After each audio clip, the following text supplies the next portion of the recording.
Alright, hey guys, so today I thought I would take a look at doing my 25-26 early Premier League predictions for the upcoming season. And I know this is going to be a controversial video, but I don't want anybody commenting down below any nasty comments. If you want to show me your predictions, just comment down below. And anyway, let's get into the video. Okay, so unfortunately someone has to finish bottom, and for me it's going to be Sunderland. Now, Sunderland have signed some decent players, but they're all young, and I think they're mostly Championship standard, so I don't think many of them have Premier League experience. And of course they have just lost Joe Bellingham to Borussia Dortmund, so that could be a big loss. But I'm excited, of course, to see Sunderland back in the Prem after many years. I don't know quite how many seasons it's been, but it's been a few, and I'm excited to see what they can do with these new players. And unfortunately, joining Sunderland in the drop zone in 19th place for me is going to be Burnley. Now, Burnley have Scott Parker at the helm, and he has had, Premier League experience in the past, but they have ultimately ended in relegations with Fulham previously, and Bournemouth, who lasted a couple games, and then got lost his job after a 9-0 defeat against Liverpool. Burnley themselves in the Championship last season, 100 points. You don't do that in the Championship if you're not good, but a great defensive record in the Championship as well. It's conceded very few goals, but unfortunately I don't see them quite emulating that in the Prem, as the Premier League is a different kettle of fish. So yeah, unfortunately I just don't think they've got enough in the tank to survive. Okay, and finally coming through for the final relegation spot, and this one I could have really chopped and changed a few times, but I've gone for Leeds. Yeah, I'm sorry, I know it's boring, I know it's predictable having the 3 promoted sides go back down. And yeah, the Leeds at the time of recording do have Daniel Farke at the wheel, and like Burnley, they actually got 100 points in the Championship last season, winning the league. But I don't think they've quite done as much business as Burnley and Sunderland have in this transfer window. But I think the squad they have is maybe a bit stronger than that of Burnley and Sunderland. Of course, I just remember Burnley did just sign Kyle Walker from Man City, so that's a good signing for them. But back to Leeds, I think of the 3 promoted sides, they might be the most likely to survive in the league, despite the signings they have. I'm not sure they'll hold on to Daniel Farke for the whole season, but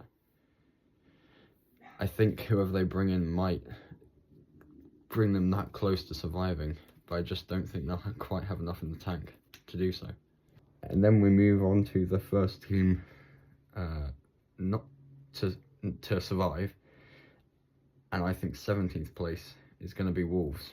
Now, Wolves have just lost, of course, Matheus Cunha, the top goal scorer last season, to Man United.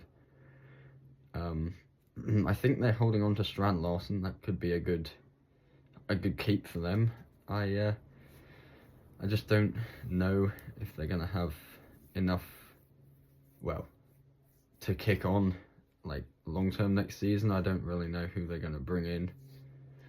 I'm sure Vitor Pereira will bring in some good players, but yeah, for now I have them 17th and just surviving. And then we go on to 16th place, and for them I have Brentford. And they have obviously just lost Thomas Frank to Tottenham. They've brought in Keith Andrews as their new manager. He's, well, inexperienced in the Prem. And of course, there's a strong possibility that they could lose Bryan Mbeumo to Man United, so that could be, but of course they did lose Ivan Toney last season, and with Mbeumo and Visa they did invest, and Brentford, they're always good with their signings, so I think it might impact them, losing them too, but I think they will still ultimately have enough to survive this season. Then we go on to 15th place, and for me, 15th place is going to be West Ham. Now, I know Graham Potter, some people have mixed views on him as a manager. I think, at least at Brighton, he was very good, especially defensively. Chelsea, he went to, didn't really do much. West Ham, he did keep them up last season. I don't know if they're losing Kudus, but I think as long as they hold on to their players, I've heard some rumours about potentially Danny Ings moving, maybe James Ward-Prowse as well, but I think as long as they hold on to their good players, they should be alright for another season. Then we move on to 14th place, and for me, it's going to be Fulham. And yes, they've held on to Marco Silva. I heard some rumours that he could be going to elsewhere, but at the time of recording, he seems to be staying at Fulham, so that could be a good thing for them. And I'm not entirely sure who they're bringing in or who they've brought in. Someone can probably tell me in the comments. But again, it's kind of like the West Ham situation for me. I think as long as they can hold on to their good players, they should be alright and push on towards mid-table. But ultimately a bit of a drop-off this season. Then in 13th place, I have gone for Crystal Palace. Now, hear me out. Crystal Palace did well. They won the FA Cup last season under Oliver Glasner, and I think, well, obviously that should have realistically, that would have qualified them for Europa League. I don't know what's going on with that at the minute. Not sure if they'll have European football. If they do, I think there might be a slight drop-off. But usually they finish about 12th, 13th, 14th place in the league. Usually about 40 points. And I think that might be where they finish again. I'm not sure. I've heard some rumours about them potentially losing Eze, Guehi or Mateta. But if they hold on to them, obviously great hold-ons. If they don't, they can get some decent money for them, I hope. And maybe they can make some decent signings for them there. So I'm going to predict mid-table for Palace. Then on to 12th place, I have gone for Bournemouth. Now, Bournemouth have last season had some decent players. Evan Nielsen, Justin Kluivert, Semenyo, of course, some decent players. I don't know how many of them they've held on to. I know Bournemouth have actually lost a few players to transfers elsewhere. I think ultimately they could end somewhere between 7th and 12th, like towards Europe. I think they can, if they make some decent enough signings, certainly push on. Maybe do a Forest one season. But ultimately this season I think it'll be mid-table football for them. And then on to 11th place and the final team to miss out on the top half. And for me, I'm sticking on the south coast. I'm going for Brighton. And Brighton is kind of similar to Bournemouth in the way that I don't really know who's going to stay. I know they have just lost João Pedro to Chelsea. So that could be a bit of a loss for them. But ultimately I think they'll be fine with their signings they have and the players they have. And I think they might finish again somewhere towards mid-table. Like Bournemouth, I think they could, with the right signings, push on for Europe. But for now, I'm going to go for 11th place. And then over into the top half we go, and in 10th place, I'm going for Everton. Now, I know the last few seasons, Everton have been in a relegation scrap. But of course, last season, mid-season, they brought in David Moyes. Again, that is a good appointment in the managerial role. I know they've brought in some good players. I can't quite remember who they've brought in off the top of my head. But of course, the exciting news for them is moving into their new stadium this season. And I think with a new stadium comes a new start. And I think there'll be some buzz around the ground and around the club. And I think that positivity will ultimately move them up the table to a top half finish this season, which could be great for them.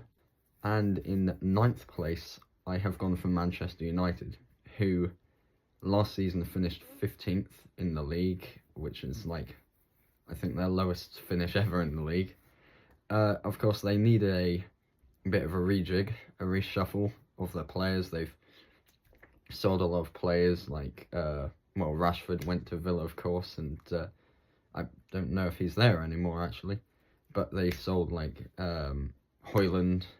Of course, they've brought in some good players. They brought in Cunha. They could bring in Mbeumo as well from Brentford. So I'm excited to see what they can do at Man United. And I think with these players, I think Amorim can gradually, bring them up the table slightly. But I just think they'll just fall short of European football. They might get something by winning maybe an FA Cup, but I don't even see that happening, to be honest. Sorry, any United fans out there, but I think ultimately 9th place is where they'll finish this season. Then into 8th place we go, and I've gone for Nottingham Forest. And yeah, Forest will have some form of European football this season. I think it might be Europa League now. It depends on whether Palace gets that. They have just lost Morgan Gibbs-White, I think, to Tottenham. So that could be a big miss for them. But I think the squad they've got is good enough for top half again. I don't know if they'll hold on to Chris Wood. And who else do they have? Hudson-Odoi. Oh, they have lost Elanga as well. So those are a couple of potential misses for them. I don't know who they'll sign. Hopefully they'll use the money from those two players to bring in some decent players. But 8th place is where I think they'll finish this season. Then into 7th place we go, and I've gone for Tottenham Hotspur. Now, Spurs did win the Europa League last season, so they are also in the Champions League, despite finishing 17th last season, which is a disaster for them, really. Of course, they have sacked Postecoglou, and they've brought in Thomas Frank from Brentford as their manager. They have signed, as I just said, Morgan Gibbs-White, I think, from Forest. So that could be beneficial for them. I just think the playing in the Champions League could kind of affect their finish this season. So maybe they might finish towards Europa Conference League place. But I do expect they might make it quite far in the Champions League, so we'll see what happens with them. But 7th place is where I've gone. And in 6th place, I have gone for Aston Villa. I think Villa might push on, or at least finish in and around where they did last season, around the Europa League places. Of course, Unai Emery is a great manager. He's brought in some good players. I think they might have just lost John McGinn. I don't know where he's gone. But as long as they hold on to like Onana, Ollie Watkins, Leon Bailey, like they've got some good talent in that squad, and I think if they hold on to them, they could push on for top 6 once again. And then in 5th place, which was enough for Champions League football last season, I've gone for Newcastle. And it's kind of similar to Villa. I think if they can hold on to a few good players and bring in some good signings, I think Eddie Howe can push them on towards Champions League again. I don't know if 5th place will be enough again this season, but I think they'll be in the top 5 quite comfortably, and it wouldn't surprise me, to be honest, if they pushed up the table towards the top 4 again. But I think 5th place is what they can do. Of course, they're in the Champions League as well this season, and I think yeah, as long as they can hold on to a few good players and make some good signings, they'll be in and around top 5 again. Then on to 4th place, I've gone for Chelsea. Yes, I think Chelsea might actually get Champions League football again under Enzo Maresca. They seem to be pressing on, and I'll admit, when Maresca first came in, I was a bit sceptical of what he could do, but he just beat PSG in the Club World Cup final. This Chelsea team is really pushing on under him, and yeah, of course they brought in Liam Delap from Ipswich and João Pedro from Brighton. They've got some good business going on. Of course, they've got held on to Cole Palmer as well. What a player he is. I think the whole squad could really push Chelsea on this season, or at least keep them where they were last season, and I think they could make Champions League again. Yes, do I think Chelsea have enough to win the league? Possibly, but I don't think so quite just at this moment in time. And then on to the top 3, which, I mean, to be fair, is probably most people's top 3. So, who have I got to finish 3rd? I've gone for Arsenal. Now, the last 3 seasons, Arsenal have finished as runners-up of the league, twice to Man City, once to Liverpool. Yes, they did just sign a striker, finally, in Victor Gyökeres. Of course, that was their main struggle last season, struggling with without a through-and-through striker. Now they've signed that, they could push on, and well, I mean, they've still got some very decent players, and I think Arsenal could be there or thereabouts again towards the title, but 3rd place is ultimately where I have them to finish under Mikel Arteta again. Of course, I think they can very much go on and win the FA Cup maybe again this season. They've got a decent squad. I just don't think it's quite as strong as the other 2 we're about to come on to. And then, well, we are down to 2. Who do I think is going to win the league this season, and who do I think is going to come second? Well, in 2nd place, I've gone for Manchester City. I think Liverpool will win the league again under Arne Slot, back-to-back titles. Let's talk about City first. They've held on to some good players, Omar Marmoush and Erling Haaland, who at one stage I'm sure had a link to like Real Madrid or somewhere, but they've held on to him. Of course, they've signed some decent players as well.